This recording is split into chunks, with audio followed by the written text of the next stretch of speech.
Hello प्यारे दोस्तों। आज हम सिलसिला इश्क कहानी का 11वां भाग लेकर आ गए हैं। दोस्तों, अगर आपको इसके पिछले भाग देखने हैं तो इस वीडियो के डिस्क्रिप्शन बॉक्स में जाएं। वहां पर आपको प्लेलिस्ट का लिंक मिल जाएगा, वहां से आप सारे भाग देख सकते हैं। तो चलिए आज की कहानी को हम शुरू करते हैं। गाड़ी की रफ्तार धीमी थी लेकिन दिलों की धड़कनें तेज थी। जैसे ही हॉस्टल की बिल्डिंग पीछे छूटती गई, अन्वी ने धीमे से अपनी आंखें बंद कर ली और सिर दक्ष के कंधे पर टिकाया। तनीषा खिड़की से बाहर देख रही थी और मयंक उसकी तरफ ऐसे देख रहा था जैसे वो आसमान के किसी तारे को अपनी बाहों में पकड़ लेना चाहता हो। कार के अंदर एक मधुर सी खामोशी थी जो उन चारों के बीच एक नए सफर की शुरुआत का इशारा दे रही थी। घर पहुंचते ही दक्ष ने दरवाजा खोला और कहा, वेलकम होम लेडीज। अन्वी ने मुस्कुराकर उसकी ओर देखा और पहली बार उस घर को सच में अपना घर महसूस किया। तनीषा ने जैसे ही कमरे में कदम रखा बोली, वाओ मयंक, तेरा कमरा तो एकदम स्वीट हार्ट जैसा है। अब ये मेरा भी है, राइट? मयंक ने उसकी ओर झुकते हुए कहा, not just the room, everything that mind in your now. Tanisha Sharma कर मुंह फेर लेती है लेकिन उसकी मुस्कान बता देती है कि वो इस बदलाव से कितनी खुश है। अगले कुछ दिन बेहद खास हो जाते हैं। सुबह की चाय एक साथ किचन में, एक दूसरे के लिए छोटी छोटी चीज़ें बनाना, बालकनी में बैठकर एक ही कप से कॉफ़ी पीना, जैसे अब हर छोटा लम्हा प्यार में भीग गया हो। एक शाम को बारिश हो रही थी और अन्वी अपने कमरे की बालकनी में खड़ी थी। उसके बाल भीग रहे थे, होठों पर एक शांत मुस्कान थी। तभी पीछे से दक्ष आता है, धीरे से उसके बालों को अपने रुमाल से सुखाने लगता है। पागल हो, ठंडी लग जाएगी, वो कहता है। तो तुम हो ना बचाने के लिए, अन्वी ने कहा। अन्वी धीरे से जवाब देती है। दक्ष कुछ पल उसे देखता रहता है, फिर धीमे से उसके होठों पर अपनी उंगलियां रखता है और कहता है, कुछ बातें सिर्फ महसूस की जाती हैं अन्वी, और तुमसे जुड़ा हर लम्हा बस जीने का बहाना देता है। तभी पीछे से मयंक आता है और जोर से कहता है, ओहो, रोमांस की दुकानें दोनों ने खोल ली है, चलो नीचे, डिनर रेडी है। सब हंसते हुए नीचे आते हैं। खाने के दौरान मस्ती और हल्की नोक झोंक होती है। तनीषा ने आज पास्ता बनाया था और मयंक जानबूझकर कहता है, थोड़ा कम नमक है। तनीषा उसे चम्मच से मारने की कोशिश करती है और फिर सब खिलखिलाकर हंस पड़ते हैं। रात को सब छत पर जाते हैं, चारों अपने अपने कोनों में बैठ जाते हैं लेकिन दिल एक ही ताल में धड़क रहे होते हैं। अन्वी और दक्ष एक कोने में चुपचाप बैठे होते हैं, ठंडी हवा खुले आसमान के नीचे। दक्ष धीरे से अन्वी का हाथ पकड़ता है और कहता है, कैन आई किस यू? अन्वी थोड़ा शर्मा कर उसकी आंखों में देखती है और सिर्फ इतना कहती है, हाँ। दक्ष धीरे से उसके पास झुकता है और दोनों होठों का स्पर्श जैसे पूरी कायनात को एक कर देता है। वहीं दूसरी ओर मयंक और तनीषा भी पास आ जाते हैं। मयंक तनीषा के कान में फुसफुसाता है, तू जब मुस्कुराती है तो लगता है जैसे सितारों में रोशनी और बढ़ गई हो। तनीषा उसके सीने पर हल्का सा मुक्का मारती है, बहुत फ्लर्टिंग कर ली, अब सीरियसली बोलो। मयंक उसके करीब आता है और बिना कुछ कहे उसके होठों पर एक पैशनेट किस कर देता है। कुछ देर बाद तनीषा कहती है, अब से अब से कोई दूरियां नहीं, जो भी हो हम चारों हमेशा साथ रहेंगे। सब एक साथ फिर चाय पीते हैं और रात को तारों को निहारते हुए एक दूसरे का हाथ थामे रहते हैं। धीरे धीरे रोज की सुबह और रातें ऐसे ही प्यार और अपनापन के लिए गुजरने लगती है। दिन में काम, शाम को साथ में कुकिंग और रात को कभी मूवी, कभी छत पर म्यूजिक। एक दिन मनीषा गिटार लाती है और मयंक के साथ मिलकर गाती है, तू साथ है तो ये जहां रंगीन है, हर मोड़ पर बस तेरी तस्वीर है, तेरी हंसी में छुपा मेरा सुकून है, तू पास है तो हर शाम जुनून है। अन्वी और दक्ष भी वहीं बैठते हैं और दक्ष कहता है, काश ये पल कभी खत्म ना हो। फिर वो अन्वी को उठाकर नाचने लगता है, बिना किसी म्यूजिक के, बस दिल की धड़कनों की बीट पर। अन्वी कहती है, तुम्हें डांस नहीं आता? दक्ष मुस्कुराता है और कहता है, तुम हो तो हर कदम परफेक्ट लगता है। फिर दोपहर की धूप तेज थी, लेकिन घर के अंदर सब कुछ ठंडा और सुकून भरा था। दक्ष के घर में अब चारों ओर चहल ही पहल थी और हर कोना कुछ नया अनुभव कर रहा था। जैसे दीवारें भी अब इन रिश्तों की गर्माहट महसूस कर पा रही थी। अन्वी और तनीषा अब उसी घर में थी जहाँ कभी सिर्फ दो सन्नाटे रहा करते थे, दक्ष और मयंक की खामोशियाँ। लेकिन अब सब कुछ बदल चुका था। अन्वी खिड़की के पास बैठी थी। उसके बाल खुले हुए थे और हल्की सी हवा में लहराते हुए उसकी आंखों तक आ रहे थे। वो दक्ष की टी शर्ट पहने हुई थी, जो उस पर ढीली थी, लेकिन शायद वही ढीलापन उसे सबसे ज़्यादा अपना लग रहा था। कमरे में हल्की सी म्यूजिक की धुन चल रही थी और दक्ष दरवाजे की चौखट से टिक कर उसे देख रहा था, बिना किसी शब्द के, बस उसकी मौजूदगी को अपनी निगाहों में समेटते हुए। इतनी देर से देख रहे हो, कुछ कहोगे भी या बस ऐसे ही मूर्ति बनकर खड़े रहोगे? अन्वी ने बिना उसकी तरफ देखे हल्के से कहा। दक्ष मुस्कुराया और कहा, देखना भी एक कला है, और जब सामने तुम हो तो आंखें शब्दों से बेहतर काम करती हैं। अन्वी ने उसकी तरफ देखा और मुस्कुराई और फिर धीरे से उठकर उसके पास आ गई। मुझे ऐसा लगता है जैसे अब डर नाम की कोई चीज़ नहीं बची, बस तुम हो, मैं हूँ और ये कमरा। दक्ष ने उसकी हथेली को अपनी हथेली में लिया और कहा, और एक वादा कि अब ये कमरा सिर्फ तन्हाइयों का नहीं रहेगा, इसमें अब सिर्फ सांसें गूंजेंगी, तुम्हारी और मेरी। उधर मयंक और तनीषा किचन में थे। तनीषा जूस बना रही थी और मयंक प्लेट में कुछ स्नैक्स रख रहा था।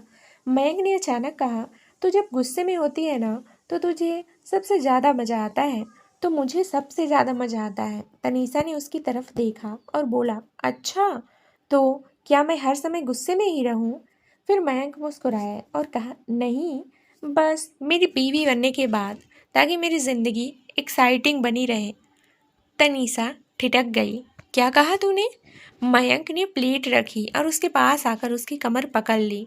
यही कि मैं अब इस गेम को और नहीं खींच सकता। तुझसे प्यार हो चुका है और अब तुझे मुझसे जिंदगी चाहिए। हर सुबह हर रात तेरे साथ। तनीषा की आंखों में नमी तैर गई। बोल तो ऐसे रहे हो जैसे प्रपोज कर रहे हो। मयंक ने एक घुटने पर बैठते हुए जेब से एक छोटा सा कागज निकाला और बोला, रिंग नहीं है, लेकिन एक वादा है। मैं तुझे कभी दुखी नहीं होने दूंगा। शादी करेगा मुझसे, तनीषा? तनीषा ने उसे उठाया। रिंग नहीं है तो किससे काम चला लेते हैं? और उसने मयंक के होठों पर एक प्यारा सा किस कर लिया।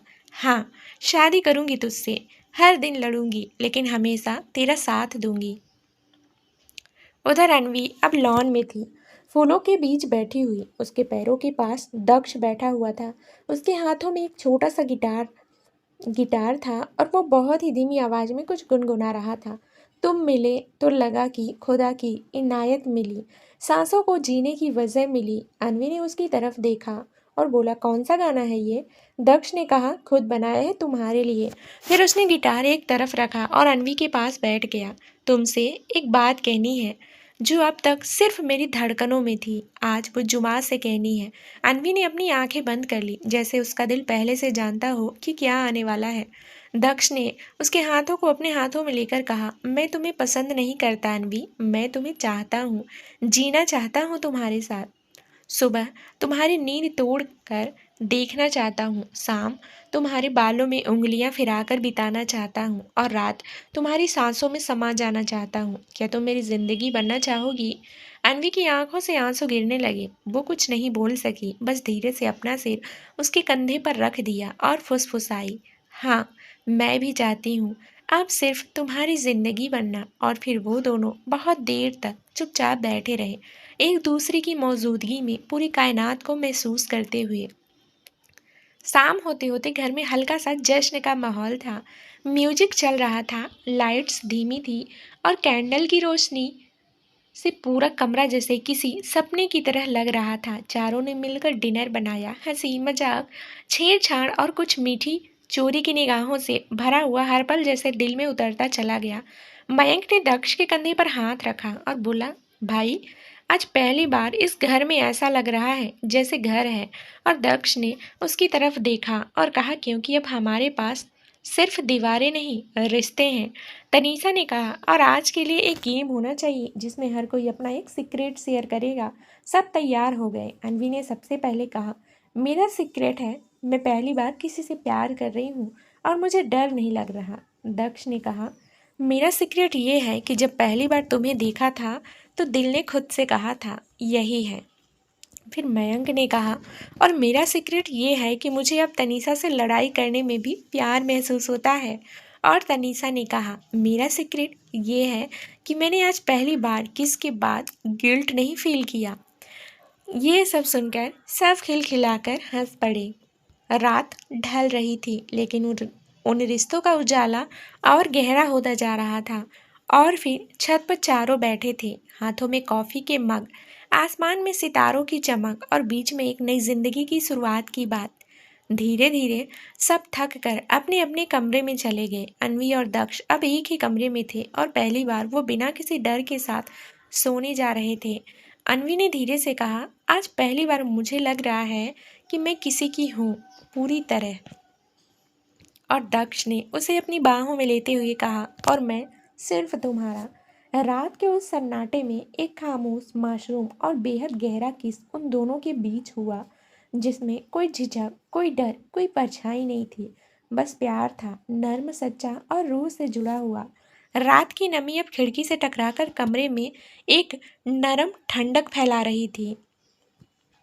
लेकिन अनवी और दक्ष के बीच की गर्माहट ऐसी थी कि वक्त थम गया था। जब अनवी ने कहा, आज पहली बार मुझे लग रहा है कि मैं किसी की हूँ पूरी तरह, और दक्ष ने उसकी हथेली अपने सीने पर रख कर कहा, और मैं सिर्फ तुम्हारा, तो उन दोनों के बीच एक खामोश वादा बना था, जिसे ना तो कोई सबूत चाहिए था, ना ही कोई नाम, बस एक एहसास चाहिए था, और वो हर सांस में मौजूद था। अनवी उसके सीने पर सिर रखकर सो गई थी और दक्ष उसके बालों में उंगलियां फिराते फिराते खुद भी नींद की आगोश में बह गया था। सुबह हुई तो खिड़की से आती धूप की पतली रेखा अनवी के चेहरे पर पड़ रही थी, जिससे उसकी पलकें हौले से कॉफी और वो जाग गई। उसने देखा, उसकी उंगलियां अभी भी दक्ष की शर्ट के कॉलर को थामे हुई थी और उसकी सांसें अब भी उसी लय में उसके पास बह रही थी। उसने हौले से मुस्कुराकर उसका माथा चूमा और फुसफुसाई, सुबह ऐसे ही हो तो हर रात दुआ बन जाए दक्ष। तभी दक्ष ने आंखें खोली और मुस्कुरा कर कहा, सुन लिया मैंने, हर दुआ सुन ली है।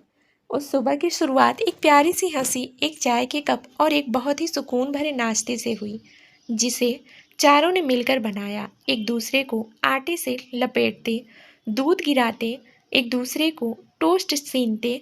उस घर में पहली बार किसी ने इतने जोर से हंसी उड़ाई थी कि दीवारें तक मुस्कुराई।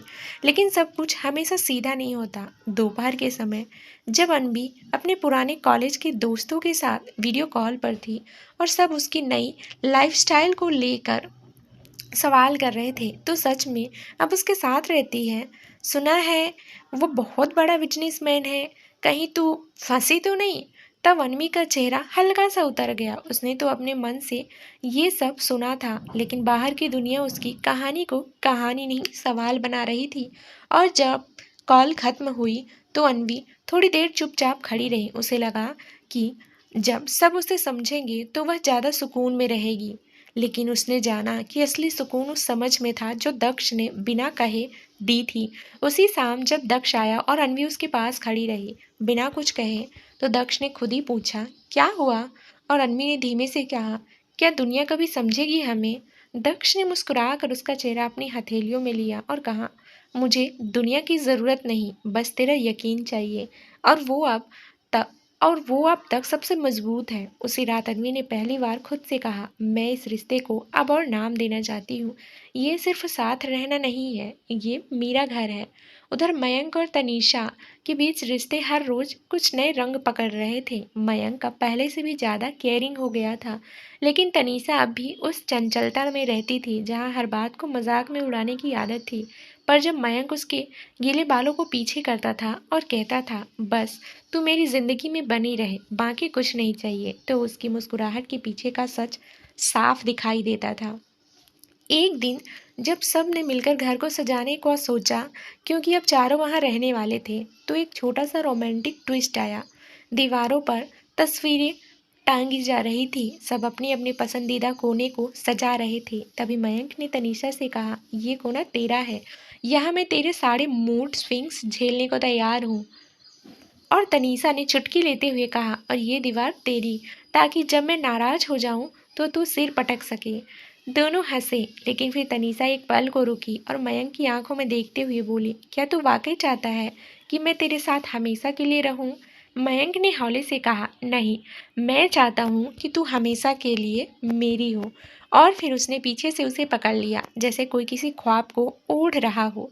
अब अनवी और दक्ष दोनों ने तय किया कि वो इस रिश्ते को एक नाम देंगे, लेकिन बिना किसी औपचारिकता के। एक ऐसी रूहानी इजाजत जिसमें सिर्फ दो दिलों का फैसला हो, बाकी दुनिया का कोई लेना देना ना हो। उन्होंने एक छोटा सा गार्डन डिनर प्लान किया। चारों के बीच लाइट्स धीमी, खाने की खुशबू धीमे धीमे हवा में घुल रही थी, और एक हल्की सी बैकग्राउंड म्यूजिक, तो है तो मुझे फिर और क्या चाहिए, बज रहा था।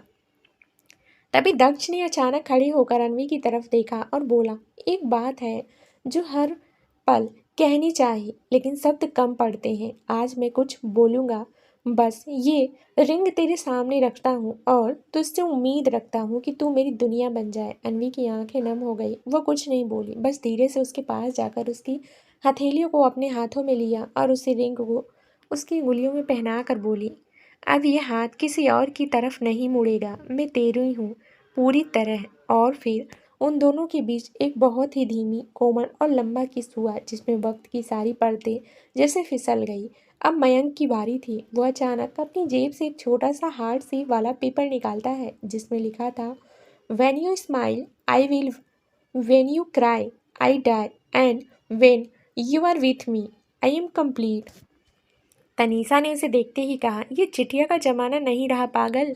और मयंक ने मुस्कुरा कर कहा, तभी तो तुझे प्रपोज कर रहा हूँ, वरना मैसेज कर देता। और तनीषा ने बिना कुछ कहे उसका कॉलर पकड़ा और बोली, तू बस ताउम्र ऐसे ही मेरे साथ मजाक करता रहे, और जब सीरियस हो तो सिर्फ प्यार कर। और फिर उसने भी उसे अपनी बाहों में ले लिया। कुछ दिन बाद ऑफिस का माहौल उस दिन कुछ अलग ही था। हल्की सी गर्मी थी, लेकिन माहौल में कुछ और ही तपिश घुली हुई थी। अनवी, तनीषा, मयंक और दक्ष चारों अपने अपने काम में व्यस्त थे, लेकिन हर चेहरे पर मुस्कान थी। अनवी की आंखों में चमक थी। वो अपने सिस्टम पर झुकी हुई थी, लेकिन हर कुछ मिनटों में उसकी नज़र सामने के ग्लास कैबिन पर जाकर टिक जाती थी, जहां दक्ष बैठे हुए उसे कभी कभी देख लिया करते थे। और जब नजरें मिलती तो एक अनकही मुस्कान दोनों के बीच बहने लगती थी। तनीषा और मयंक कैफेटेरिया से कुछ कॉफ़ी लेकर लौट रहे थे, और तनीषा हंसते हुए कह रही थी, आजकल तुम कुछ ज़्यादा ही रोमांटिक बनने लगी हो मयंक, कहीं सच में प्यार में तो नहीं पड़ गए हो? मयंक उसकी तरफ देख कर हंसता है, और अगर पड़ गया होता तो तुझे कोई प्रॉब्लम? तनीषा मुस्कुरा कर जवाब देती है, सोचूंगी। तभी दूसरी तरफ ऑफिस के फ्लोर पर एक जूनियर एम्प्लॉय विक्रम, जो कुछ समय से ऑफिस में था, अनवी से किसी रिपोर्ट को लेकर बहुत ही रूखे और असम्मानजनक लहजे में बात करने लगा। ये फाइल क्या ऐसे बनाते हैं मैम? आपको तो बस सबकी तारीफ मिलती है, लेकिन काम का हाल देखिए, सारे नंबर इधर उधर हैं। अनवी ने शांत रहते हुए जवाब देने की कोशिश की, आप चाहें तो मुझसे ठीक तरीके से कह सकते हैं, मैं देख लूँगी। और गलती मेरी नहीं है, क्लाइंट्स की रिक्वायरमेंट ही कल बदली थी। विक्रम बात को बढ़ाते हुए बोला, ओह, तो अब आपसे सवाल भी नहीं पूछ सकते हम लोग? ऑफिस में काम के नाम पर सिर्फ आपको ही शाबाशी मिलती है, जैसे आप यहाँ की रानी हो। आखिर आप में ऐसा क्या है जो बाकी में नहीं? इतनी देर में वहाँ कुछ लोग इकट्ठा हो जाते हैं, और अचानक ही सन्नाटा तब टूटा जब दक्ष अपनी कुर्सी से तेजी से उठते हुए वहाँ आ गया। उसकी आंखों में गुस्सा था, लेकिन उसकी आवाज़ संयमित और ठंडी थी। विक्रम, एक शब्द और कहा ना तुमने तो इस ऑफिस में दोबारा तुम्हारा चेहरा कोई नहीं देखेगा। विक्रम थोड़ी हिम्मत दिखाते हुए बोला, सर, मैं तो सिर्फ अपना काम कर रहा था, लेकिन आप हर बार इन्हीं को क्यों बचाते हैं? सबको दिख रहा है कि आप इन्हें कुछ ज़्यादा ही इम्पोर्टेंस देते हैं। आखिर आपका रिश्ता क्या है इनसे? पूरे ऑफिस में एकदम से सन्नाटा सा आ गया। सबकी नज़रें या तो विक्रम पर थी या दक्ष पर। तनीषा और मयंक भी सब सुन रहे थे और तब बिना एक पल भी रुके, बिना सोच विचार किए, दक्ष ने गहरी सांस ली और ठोस आवाज में कहा, क्योंकि ये मेरी होने वाली बीवी है, मेरी मंगेतर है, और सिर्फ इसलिए नहीं बल्कि क्योंकि ये उस काबिल है और तुम्हारे जैसे लोगों की ओछी सोच से ऊपर है। सन्नाटा अब भी था, लेकिन उसमें अब एक सदमा, एक चौंक, एक तरह की सराहना घुल चुकी थी। अन्वी के हाथ से उसकी फाइल गिर गई थी। उसकी आंखों से एक बूंद आंसू टपक गया, लेकिन ये आंसू गम के नहीं थे, ये किसी गहरी चोट की भी नहीं थे। ये उस सच्चाई के थे जिसे उसने कभी खुलकर सुना नहीं था, लेकिन आज उसे सबके सामने वो मिला जो हर लड़की अपने रिश्ते से चाहती है। एक नाम, एक पहचान। वो वहां से बिना कुछ कहे पलटी और अपने केबिन की तरफ चल दी। उसके कदम तेज थे, लेकिन उसकी सांसें भरी हुई थी। पीछे से मयंक ने धीरे से कहा, दक्ष, अब तू गया। और दक्ष उसके पीछे दौड़ पड़ा। दक्ष के कदमों की आहट तेज थी, लेकिन उसके दिल की धड़कनें उससे भी तेज भाग रही थी। उसने देखा कि अन्वी अपनी कैबिन तक पहुंच चुकी थी और दरवाजा बंद करने ही वाली थी कि तभी उसने आगे बढ़कर धीरे से दरवाजा थाम लिया। अन्वी, प्लीज सुनो। लेकिन अन्वी की आंखों से आंसू लगातार बह रहे थे। तुमने ऐसा क्यों किया दक्ष? सबके सामने अचानक ऐसे क्यों बोल दिया? दक्ष अंदर आया और दरवाजा धीरे से बंद कर दिया। उसकी आंखों में कोई पछतावा नहीं था, बल्कि एक दृढ़ता थी जो शायद पहली बार इतनी साफ दिख रही थी। क्योंकि अब और चुप नहीं रह सकता था अन्वी। जब कोई तुझ पर उंगली उठाए तो मैं कैसे शांत रहूं? जब कोई तेरे किरदार पर सवाल करे, तेरे हक पर, तेरे हौसले पर, तेरे अस्तित्व पर, तो मैं कैसे चुप रह सकता हूँ? अन्वी उसकी तरफ पलटी। उसकी पलकों पर आंसू अब भी ठहरे हुए थे। पर ये बात, ये रिश्ता तुमने कभी खुद से नहीं कहा था, फिर अचानक कैसे? दक्ष एक कदम आगे बढ़ा और उसके बेहद करीब आकर फुसफुसाया, क्योंकि अब वक्त आ गया है अन्वी, तुझे सिर्फ मेरी मंगेतर नहीं, मेरी पत्नी बनने का हक है। और दुनिया को तुझे उस सम्मान से देखना चाहिए जिस सम्मान से मैं तुझे देखना चाहता हूँ, जिस सम्मान से मैं तुझे देखता हूँ। अन्वी कुछ पल उसे देखती रही। उसका गला भर गया था। तो क्या क्या तुम सच में मुझसे शादी करना चाहते हो? दक्ष उसकी दोनों हथेलियां थामते हुए बोला, नहीं चाहता। अब ज़रूरत है मेरी ज़िंदगी को तुझसे पूरा करने की। आज के बाद मैं एक पल और इंतज़ार नहीं करना चाहता। मैं और मयंक मिलकर पूरी प्लानिंग कर रहे थे, लेकिन शायद ऊपर वाले को यही मंजूर था कि ये बात इस तरह सामने आए। अन्वी, मैं तुमसे शादी करने जा रहा हूँ, पूरे दिल से, पूरी दुनिया के सामने। अन्वी के होंठ कांपे, उसकी आंखों से एक बूंद और गिरी, लेकिन अब वो आंसू किसी दुख के नहीं थे। उसके चेहरे पर एक मुस्कान थी जो आंसुओं के पार थी। उसने धीमे से अपने हाथों को उसकी उंगलियों में लपेटते हुए कहा, तो फिर अब पीछे मत हटना, मैं तुम्हारी हूँ दक्ष, सिर्फ तुम्हारी। तभी बिना कुछ कहे, बिना किसी और शब्द के दक्ष ने झुककर उसकी दोनों आंखों को चूमा, उसके गालों पर बूंदों की तरह टूटते हुए होंठ रखे और आखिर में बेहद धीमी, बेहद कोमल और बेहद सच्चे अंदाज में उसके होंठों को छू लिया। इस बार कोई हिचक नहीं थी, कोई डर नहीं था, ना शर्म, ना साजिश, बस सच्ची मोहब्बत का पहला आगोश ऐलान। दोनों के बीच उस एक किस में जो जुड़ाव था, वो किसी नाम, किसी रस्म, किसी समाज से नहीं जुड़ा था, वो सिर्फ उनकी आत्माओं से जुड़ा था। और वो पल पूरी तरह स्थिर था, मानो पूरी दुनिया थम गई हो। और फिर वो दो दिल एक लय में धड़क रहे थे। उधर मयंक और तनीषा भी सब देख रहे थे, और तनीषा तो पहले से ही शन्न थी। तूने सुना उसने क्या कहा? मंगीतर।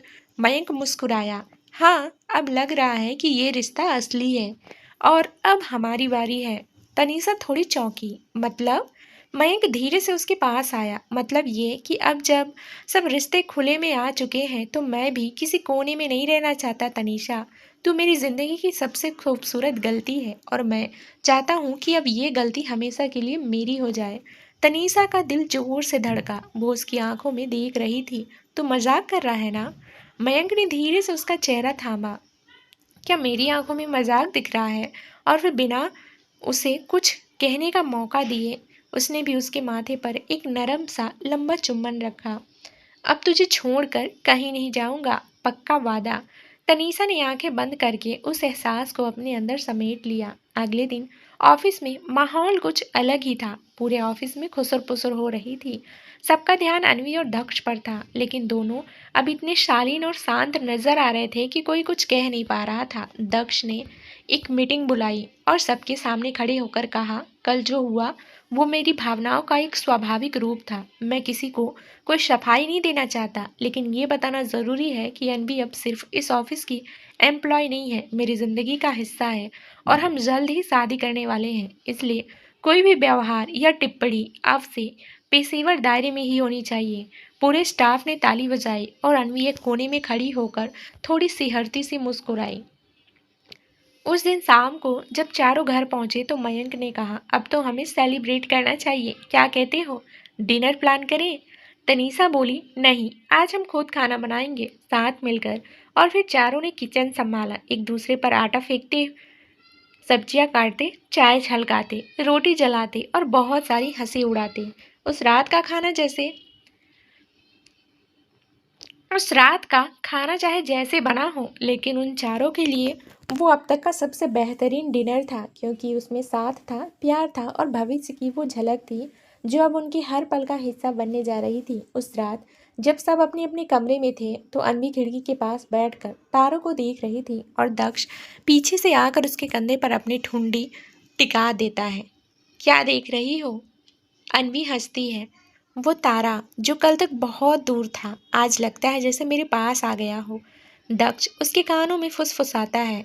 वो तारा मैं हूँ और अब कभी दूर नहीं जाऊंगा। वो पल ठहरा हुआ था, कोमल और सच्चा, और यहीं से उनकी कहानी एक नई दिशा में चल पड़ी। तो दोस्तों, आगे इस कहानी में क्या होने वाला है, ये जानने के लिए इस कहानी का अगला भाग ज़रूर सुने, जो जल्द ही इस चैनल पर प्रसारित कर दिया जाएगा। दोस्तों, उम्मीद करती हूँ हमारी आज की कहानी आपको पसंद आई होगी। अगर पसंद आई है तो वीडियो को लाइक करें और अगर आप चैनल पे नए हैं तो चैनल को जल्दी से सब्सक्राइब भी कर लें। धन्यवाद दोस्तों।